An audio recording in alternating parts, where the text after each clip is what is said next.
Nah, menurut saya di sini ya letak hebatnya dari PDIP ya, bahkan juga mencetak tokoh-tokoh yang sangat keren. Ya, terbukti elektabilitasnya sampai saat ini pun juga cukup tinggi, mulai dari nama Tri Risma Harini, Ahok, dan bahkan juga Bambang Pacul, Andika Perkasa, dan lain sebagainya.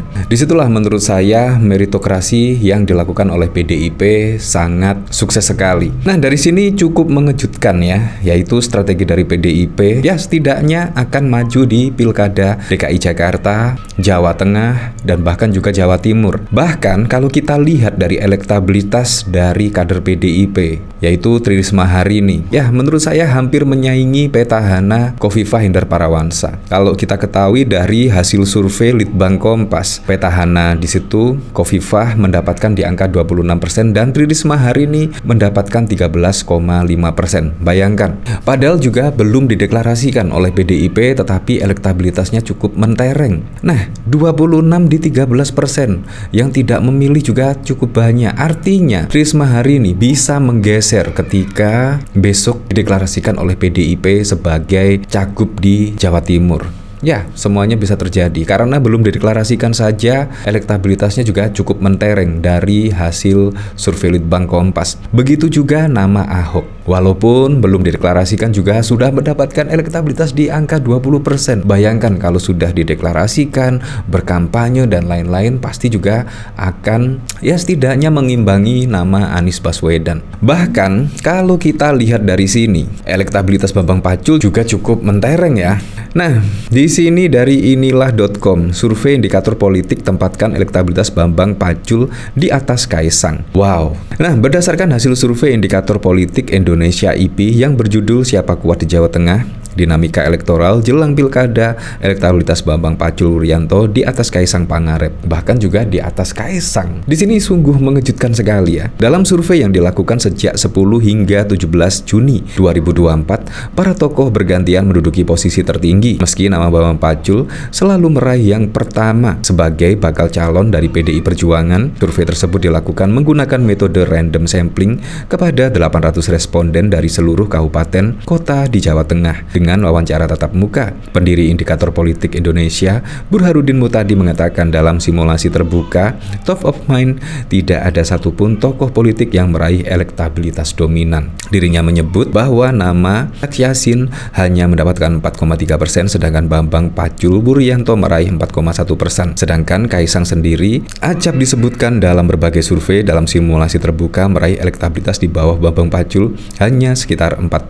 Dari sejumlah nama tidak ada yang elektabilitasnya dominan. Itu terlihat dari hasil simulasi top of mind, belum ada tokoh yang elektabilitasnya lebih dari 10%, ujar dia di Semarang, dikutip dari Inilah Jateng pada 22 Juli. Nah, jadi di sini menurut saya strategi dari PDIP ya setidaknya menyiapkan kader-kader terbaiknya lah untuk mengikuti pilkada serentak. Mulai dari Tri Risma Harini juga digadang-gadang akan maju di Pilgub Jawa Timur, setidaknya melawan Khofifah Indar Parawansa yang petahana. Bayangkan, belum juga dideklarasikan tetapi elektabilitasnya ya setidaknya hampir mengungguli petahana. Sedangkan Bambang Pacul di sini, wow, padahal juga belum dideklarasikan dari hasil survei IP di sini, yaitu Bambang Pacul mendapatkan ya setidaknya lebih tinggi daripada Kaisang. Berbeda sekali, pada waktu lalu digembar-gemborkan Kaisang mendapatkan elektabilitas yang cukup tinggi di Jawa Tengah. Ternyata dari hasil survei yang berbeda, Bambang Pacul ternyata yang tertinggi di Jawa Tengah. Bahkan juga nama besar Ahok di situ yang digadang-gadang akan maju di Pilgub DKI Jakarta. Nah, jadi menurut saya strategi PDIP sangat keren sekali ya. Ya setidaknya kalah di Pilpres pada waktu lalu, yaitu calon presidennya minimal bisa memenangkan di Pilkada serentak 2024. Menurut saya ini juga strategi yang sangat keren sekali ya. Kalau kita lihat dari sini, bahkan elektabilitas Ahok bisa imbangi Anies di Pilkada Jakarta. PDIP sebut publik rindu pemimpin tegas. Kalau kita melihat dari rekam jejak Ahok ya, memang pemimpin yang sangat tegas sekali. Dan bahkan pada waktu lalu Ahok juga merasa lebih siap menjadi gubernur Gubernur DKI Jakarta daripada sebelumnya. Karena Ahok ya saat ini sudah mulai agak sabar ya, tidak berapi-api seperti dulu dan lebih rasional kemungkinan ya. Nah, di sini Ketua DPP PDIP Said Abdullah mengatakan masyarakat Jakarta sepertinya merindukan sosok pemimpin tegas seperti Ahok. Hal ini merespon hasil survei Litbang Kompas yang menunjukkan elektabilitas Ahok berada di urutan kedua setelah Anies Baswedan di Pilgub Jakarta 2024. Kalau tidak salah juga saya pernah membaca hasil survei. Entah saya lupa hasil surveinya dari mana. Di situ menempatkan posisi Ahok di angka 33%, sedangkan Anies di angka 25%. Itu sudah beberapa bulan yang lalu. Memang di sini sangat mengejutkan sekali, belum dideklarasikan tetapi elektabilitasnya juga sudah wow ya. Anies bahkan pada waktu lalu PKB sudah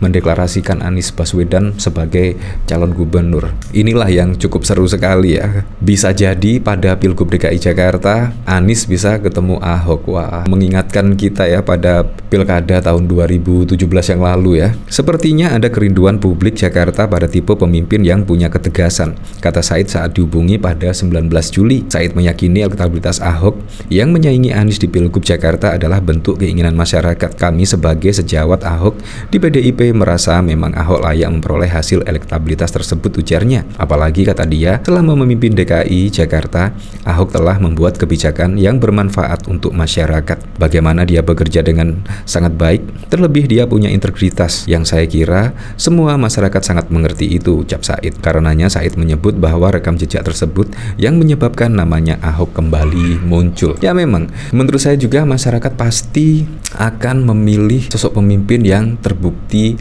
dari rekam jejaknya, cara kerjanya, punya pengalaman kerja dan lain sebagainya. Menurut saya pasti akan memilih yang seperti itu, berintegritas dan lain sebagainya. Nah, dari CNBC, survei anyar Pilgub Jatim, Khofifah Indar Parawansa versus Tri Risma hari ini. Dari sini memang cukup mengejutkan sekali ya. Ternyata nama besar Tri Risma hari ini masuk radar Pilgub Jawa Timur dan mempunyai elektabilitas yang cukup baik. Litbang Kompas menyatakan dengan menggunakan metode ini pada tingkat kepercayaan 95%, margin of error 4,38% dalam kondisi penarikan sampel acak sederhana. Litbang Kompas menyatakan meskipun demikian kesalahan di luar pemilihan sampel dimungkinkan terjadi. Dari sini berdasarkan data yang dirilis Litbang Kompas, elektabilitas Khofifah saat ini di angka 26,8%, sedangkan yang kedua di hasil survei yakni Menteri Sosial yang juga kader PDIP Tri Risma hari ini yang mempunyai elektabilitas di angka 13,6%. Nah, berikut elektabilitas para tokoh menjelang Pilgub Jatim. Ada nama Khofifah Indar Parawansa 26,8%, Tri Risma hari ini 13,6%, Emil Dardak 3,8%, Saifullah Yusuf 1,8%, Edi Cahyadi 0,8%, Marzuki Mustamar 0,4%, lainnya 1,8%. Tidak tahu, tidak menjawab di angka 51%. Bayangkan ya, ketika Tri Risma hari ini misalkan dideklarasikan menjadi calon gubernur Jawa Timur dan bisa menggait angka 51% yang tidak menjawab di hasil survei. Wah, kemungkinan Tri Risma hari ini juga bisa menang telak ya dan bisa mengalahkan Khofifah Indar Parawansa. Kemungkinan sih. Ya, tapi kita lihat besok lah, dan saya berharap semoga saja pada pilkada serentak bisa berjalan dengan aman, berjalan dengan lancar, dan yang paling penting berjalan dengan transparan, jujur dan juga adil.